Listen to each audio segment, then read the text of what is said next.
I was in the middle of nursing school, actually in the middle of cardiology class, and the teacher had gone over modifiable and non-modifiable risk factors for a heart attack. She showed us a chart of all the symptoms, and I was like, oh my gosh, that's my husband.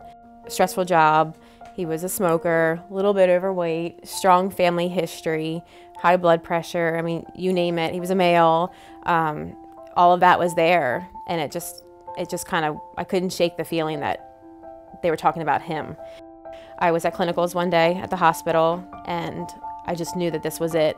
And I called him up from the bathroom, and I said, I'm coming home and I'm taking you to the emergency room. They admitted him, did an EKG, full cardiac workup, checked all of his cardiac enzymes, everything checked out great. They said that he needed to quit smoking and take his blood pressure medication, and they released him. And then 28 days later, he had the massive heart attack. He had the widowmaker. 9 months after his heart attack, he gained about 60 pounds from not working and not smoking.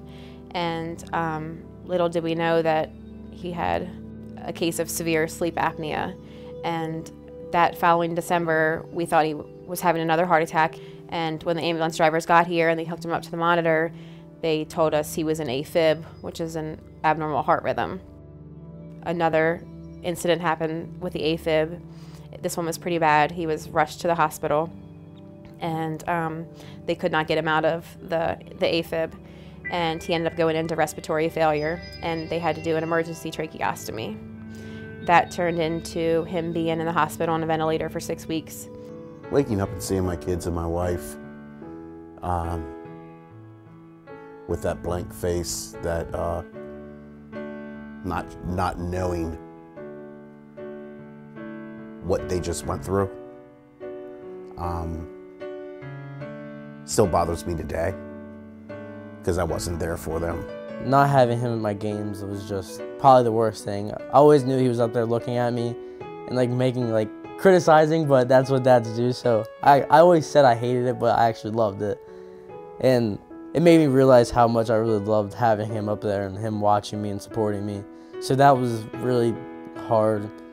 I was a freshman in high school when my dad had his heart attack, and I was a people person and tried to get out of the house as much as possible, and always wanted to go out on the weekends with my friends.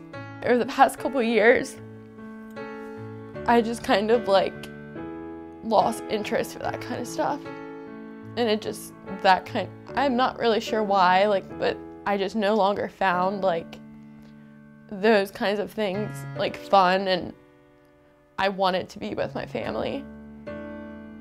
Just don't ever be stubborn on the symptoms that you're having. Always just go with your gut, and if you feel bad, go get yourself checked.